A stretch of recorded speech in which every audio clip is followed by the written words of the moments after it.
Hello and welcome to Marketing Tech. I'm David Ogletree and this is our 11th episode. Today I'm talking to Brian Harnish. Welcome, Brian. Thank you, David. It's a pleasure to be here today. Yeah, it took us a few minutes to get started. We had some technical difficulties, but I think we're going now and I'm so glad you came. You and I met at last PubCon, I think, where we sat next to each other during the awards Yep. banquet. I'm so glad we got to meet, and that was wonderful that I got to sit next to you and talk to you. And it turns out we have tons of mutual friends, and we've both been in the Yep. industry a long time. Yes, Uh, I know. How we haven't really connected at a conference before, I don't know. But hey. yeah. So I started out on Webmaster World. That's how I kind of got my started into the industry. So you said so you actually work at Bruce Clay right now, and you said you've been in the industry since '98. And you said you started off doing web design. So how did you switch from doing the web design to the SEO side of things? What was your introduction to SEO?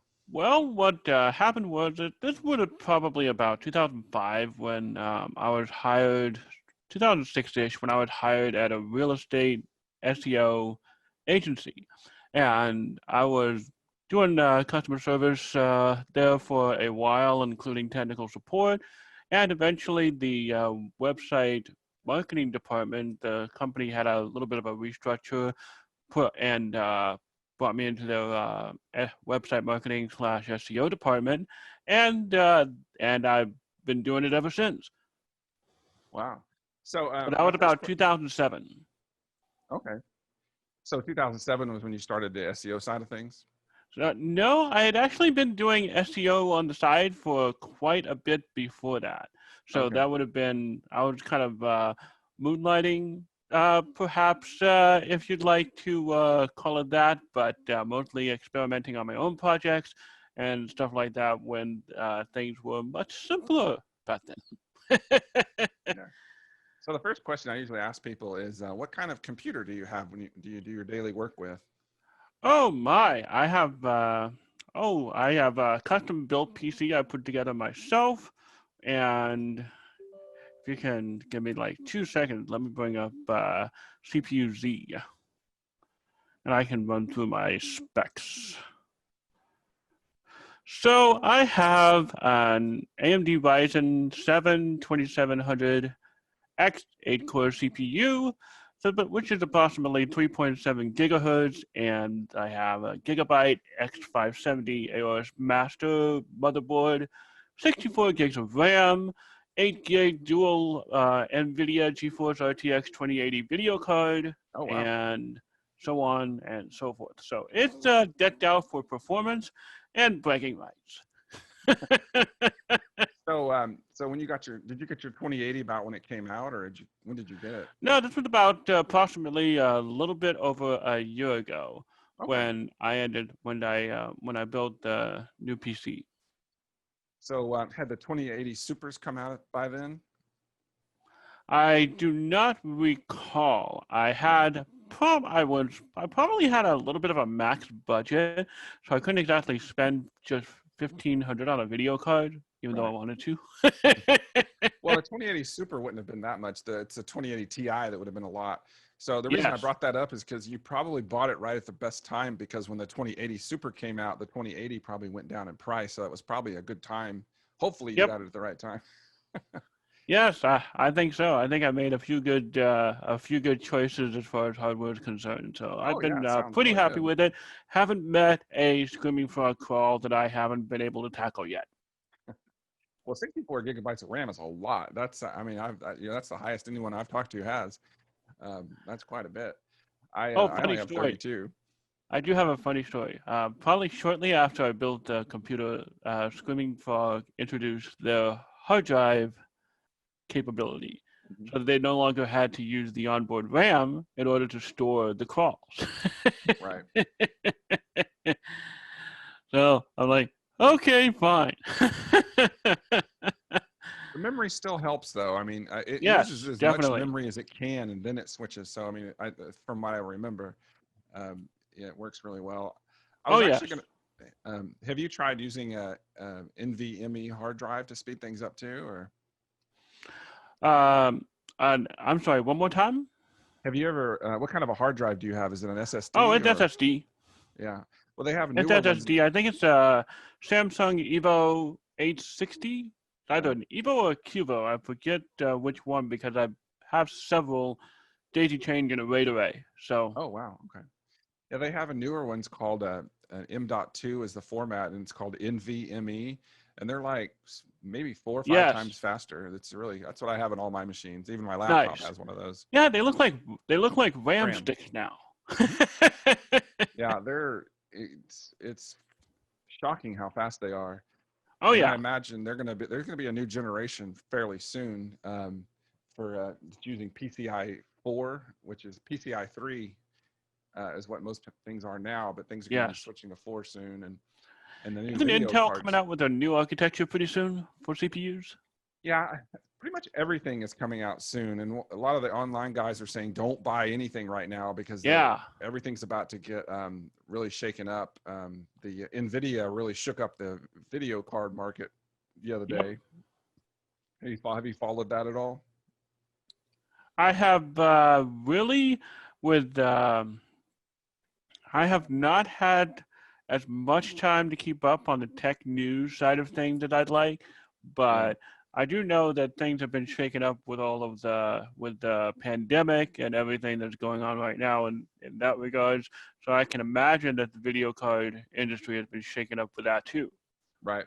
Well, Nvidia made a huge announcement a couple weeks ago, or a week and a half ago, something like that, and they've announced the new 3000 series. The 3080 is coming out on the 17th. Excellent. I'm still Ooh, debating if I want to upgrades. go camp out at Best Buy and get one or not, but there. Yeah, I'm not a camping out kind of guy as far as that's concerned. I've done my stint in retail, and you'd be surprised.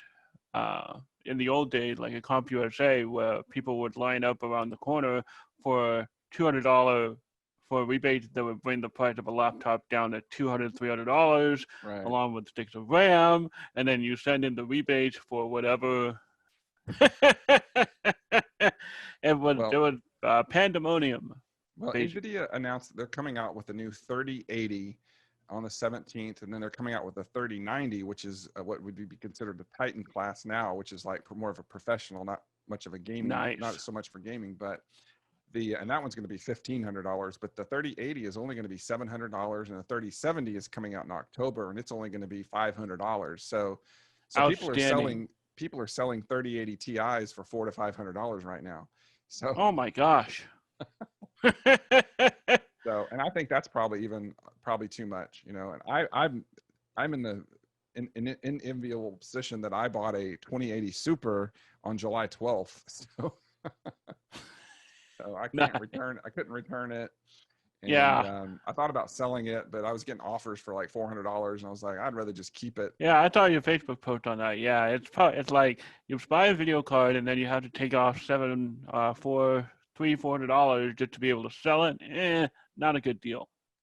Yeah, but you know, Steam, the game downloading system, I was reading about. They have a hardware profile survey they do every year, and apparently the 20 series, like the 2060, 2080, 2070, only maybe 2% of the market is using that. So very few people bought the 2000 series.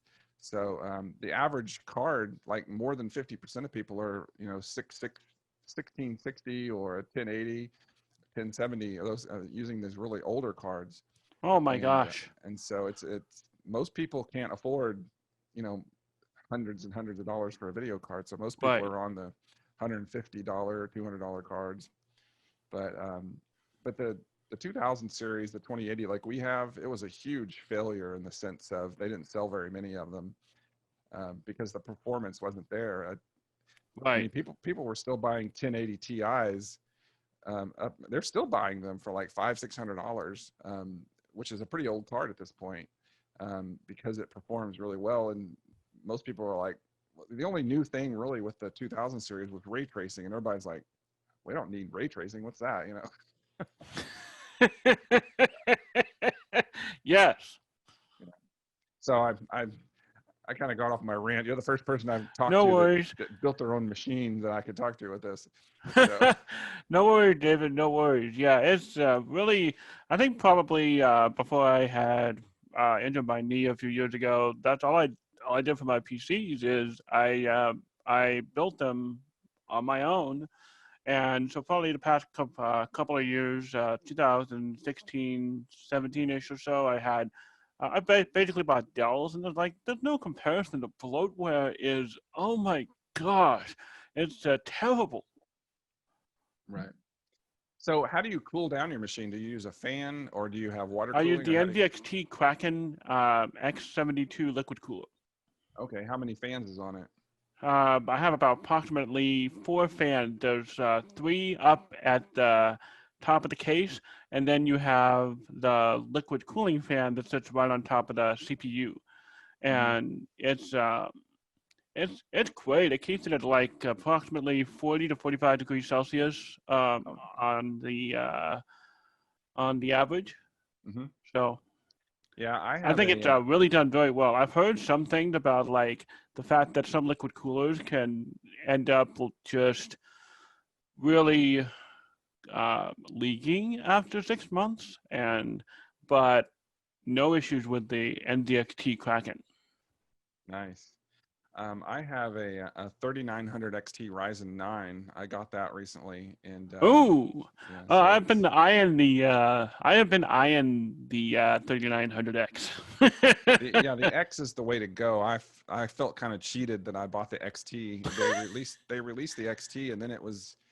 I've Yeah, actually seen people with better numbers on a 3900X than my 3900 XT, which is $100 more. yeah. Wow, that's pretty that's a pretty big difference. Yeah, do not buy a 3900 XT. They're just terrible. Definitely not.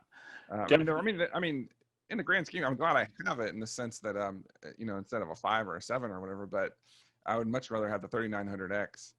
Um, and I just recently upgraded to an X570 motherboard, which is the top of the line chipset, and that seems to have helped a little bit. The main reason I got it is to kind of future proof my machine because AMD is coming out with their 4000 series or the Ryzen 4 or whatever. The next Ryzen chipset series is coming out um, probably soon. Intel, AMD has video cards and CPUs coming out. So just about everything is going to be switching over to something new in the next month. yes.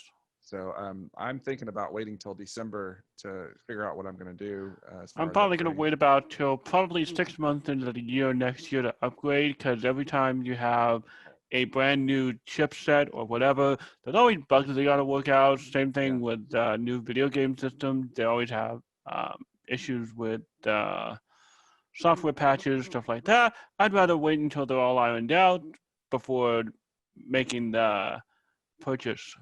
Yeah, because they have to come up with the BIOS on the motherboards and stuff, Yep. and most motherboards probably won't even support it until you have to upgrade your motherboard. Yep. And one thing people may not know is that sometimes if you have a little bit older motherboard, um, you actually have to have a Ryzen PC. I mean, have a Ryzen chip in there to upgrade it. So you can't upgrade it without the chip. So Yep. it makes it really difficult to do. 'Cause some people Yes, will, and you basically either have to buy a bundle or do your research just to make sure that the motherboard is going to be compatible with the CPU. right? Yeah, because I think the older only the 550 and X570 are going to support the newer chips. So the 450s and the 300s and the older ones are not going to support the new chips. That's what they're saying. They could change their mind, I suppose. Yeah, for sure. But yeah, I would. But yeah, I would think if they're going to go after the most of the market, they're going to want to add in at least some support for some of those older motherboards in the new BIOS. Yeah. Yeah, things are really shaking up. The big thing with NVIDIA, and I was a little upset with it, is because they made some ridiculous claims, and we're not going to know for sure until the 17th when all the reviewers release their testing. So we don't really know for sure. They were claiming that the 3070, which is the lowest end they're going to release in October, is this going to be just as fast as the 3080 or 2080 Ti, which What? and then the 3080 was going to be twice as fast, and of course the 3090 is just ridiculous. So they're making all these crazy claims, but I have a Yeah. feeling that it's going to come out and it's not going to be anywhere near what they're saying. I think they were just bragging. We'll see what happens. Yeah. They're definitely going to be I better. would definitely be looking at research and just really double, because that would kind of piss me off too. Like if they have something like um, two video cards that are one clearly more expensive than the other, you would expect a significant measure of performance that is better in the more expensive one, right? Right. So So it'll be it's interesting to see what all the benchmark testing reveals. yeah. So one thing I was reading is that normally Nvidia holds back a little bit. They don't always release, what they could. And this year, it sounds like they're going to be releasing the absolute fastest thing they possibly could, which makes this generation gap between the 2000 series and the 3000 series really huge compared to what it normally. It's a step up. Now it looks like it's 2 or 3 steps up at this point. Um, Exciting, one of the things I exciting heard stuff. is that they're trying to kind of put the nail in the coffin of AMD video cards, because Yeah, AMD is kind of just fallen. Almost nobody has AMD video cards anymore, and it's just yeah. What happened? What happened to that market? um, they fired the whole team, and got rid of them. So they Oh my started gosh, over again. yeah. Remember, I haven't kept up with the news all that much Yeah, on the tech side of things. So, but yeah. yeah, wow. Okay, that would explain it. So, Well, they're going to be releasing something called Big Navi, and so a lot of people are waiting for that. And there was an announcement recently, so we're probably going to see it nice. next month. What they're going to come out with, to see, what they're going to be able to do, because otherwise all they can do is compete at price. Because Yep. it sounds like these new Nvidia cards are going to be crazy. They're really different, and they even look different. They have different kind of fan systems. Instead of having the two fans that go the same direction, they have them flipped around, where one goes one way and one goes the other. So if you're looking at your PC fan, the air comes out this way and then goes down another. It does all these weird things. So Probably better from a cooling perspective, especially inside a tight case. yeah. So it's going to be interesting to see. And Yeah. also, too, a lot of people put water cooling on their, well, not a lot, some people put water cooling on their video cards, and they're Yep. trying to figure out if that's even going to be possible this time, because of the card is so wildly different than Yeah. before. Yeah. Not to mention which it is also going to be cluttering up the case with a bunch of other adapters. So you just then you have to engineer new types of liquid cooling just to really fit Yeah. in such a case. And most tech geeks like us, we like to max out everything Yeah. So as what they're much as we doing is can, anyway. they've actually introduced a new power thing as well. Instead of it, normally it's an 8 pin. Now they have a 12 pin, which it's a really tiny. It's actually the same size as the pin of the plug now, but it has 12 instead of 8 pins. So there's literally no one's making a power supply right now that has that. So it comes with an adapter. So I guess in the future, power supplies will be different, Yep. because the PCIe power supply is going to look totally different in the future. Yep.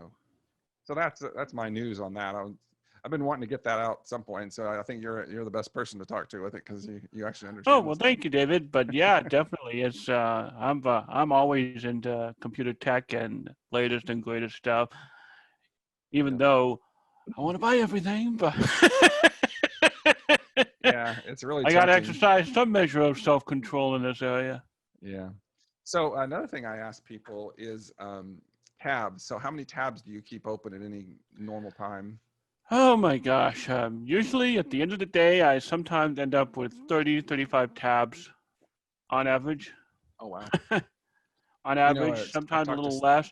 And really, but I tend to like always making sure that if I'm working on a client site or doing some sort of presentation, I have just a browser window up with tabs focused on each of the clients, on all the clients' stuff that I plan on going over during a call for whatever, because like you don't necessarily want to show a whole bunch of other things that you might be working on at the time, obviously. So it's really something that uh, that I tend to tend to like focusing on just simply to add a little bit more of an air of professionalism.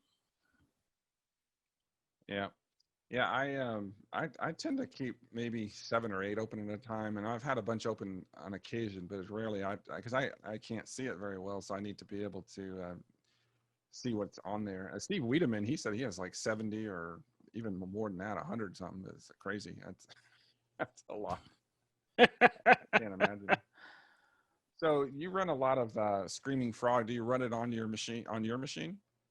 Yes, I do run it on my machine, and I generally for much larger, for really, I tend to do large crawls. We're talking about thousands of pages, as opposed to just a few hundred. Although the crawls do tend to vary by the day, Hmm. so I've tended to opt for storing crawls on the hard drive basis simply because it's much more reliable that I have found, at least, because I know when Screaming Frog first came out with that feature, there were a couple of bugs that I think ended up kind of causing my crawls to become corrupted Hmm. after saving them, and I was like, no.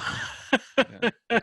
So But do you they've ever work? eventually it's all been resolved. So Do you ever work with like tens of thousands or hundreds of thousands or millions of pages? Or yeah, one of my recent calls I think was about 350,000 pages that I ran into approximately probably about a year ago, Mhm. and we're talking about redirect chains Yeah. and things that and it was a mess that Oh I yeah. was doing a site audit for. So Yeah. I helped another SEO one time, and it was a site, a major company, and they had like millions of pages, and it was about a year ago, I think, and it really was choking up Screaming Frog. We were having a lot of problems um, with it because it was really throwing a. When I ran it off the NVMe drive, it was wonderful. But as soon as I switched to a regular SSD or even a normal hard drive, it just went to nothing. It was just the yep, biggest problem. I don't know if they fixed it or not. I'm about to do some testing with Screaming Frog, but I noticed that back then the files were so huge that I was making that it took me hours just to open a file. It could yep, take me a whole day to open it, literally just to open the file. I don't know if they fixed that or yeah, it would not. take me at like I would have large calls where it takes me um, 4 or 5 hours to open the file. Is that still something that's happening? I had not recently. It Yeah. seems like something like that. It mostly takes about an hour. Yeah. So it seems like they've done a lot of fixes in the last year, it sounds Yes, like. yes. So yeah, I'm going to do a video on kind of testing different styles of RAM, different speeds of RAM, and different types of RAM and quantity of RAM on Screaming Frog and see if. Nice. But one of the things I'm working on is I'd love to trying to, see that. yeah, I'm trying to build. I think the best way to do it is to do it inside the house on my LAN, so that because if I do it on a web server, there's going to be all kinds of things that can affect the results. Yes. So it wouldn't be fair. So I need to make sure that it's consistent system all the way around, so there's nothing that can really affect that so much. Correct. So, so you work at Bruce Clay. So what is your, I know you do a lot of writing. So you do audits and writing, and what else do you do? Just like you're just an all around SEO? It's I do audit and all round SEO work as a senior SEO analyst. So really the job is varied, and that's one of the parts I love about it is the variety of challenges that comes with working in SEO like that. Yeah. Yeah. It's a lot of fun. I like the variety of clients that I've dealt with over the years. It's fun to learn about all the different kinds of businesses. You kind of have to Yep. learn a little bit about what they do to kind of understand what you're doing. And even more with pay-per-click, because I do a lot of pay-per-click. And so that, Yeah, yeah, that's right. You do a lot of training for PPC also, don't you? yes, I do. Yeah. I started off in SEO in 2003 and then switched to pay-per-click about 5 years ago, 5 or 6 years ago, and just wanted to do something different. I kind of got tired. I'm the kind of person that, when I see on a video game or a TV show or a movie, when I see someone goes into work and and it's clear that they've gone to that same desk for 20 years or 30 years, my brain just blows up. I just like, that's horrifies me, the thought of having to do the same thing every day for even 5 years for that matter. For sure. Yeah, I For just, sure. It can get like doing something like that can be monotonous. I think one of the things that have really attracted me to SEO over the years is really the variety, the challenges, and just really being able to be hands on and being able to influence the positive result in a client campaign. oh yeah. Oh yeah, especially with training. That's my favorite part of training because you get instant feedback. People are like, "Wow, thank you." Yes, Um, exactly. yeah. I think speaking of training, I kind of I do enjoy the some of the training parts for clients. So like I'll show them how to do something, and it's kind of like a light bulb goes off in their heads, and it's like, oh my gosh, I didn't know that. Well, thank you so much for coming. We had a real good time talking. And Brian Harnish, is that correct? Yes, Harnish. yes, sir. Uh, you work at Bruce Clay, and also you do writing for Search Engine Journal. And what else? SEM Rush, Search Engine Land, and mostly you'll find me on a more regular basis on SEM Rush and Search Engine Journal. So definitely feel free to tune in. All right. Well, thank you so much. And I'm David Ogletree, and this is Marketing Tech. We have a podcast form of the show as well on marketingtech.show. And thank you so much for coming. Goodbye. Absolutely, David. Thank you so much for having me. It was a pleasure, and thanks again. Thanks. Bye. Bye.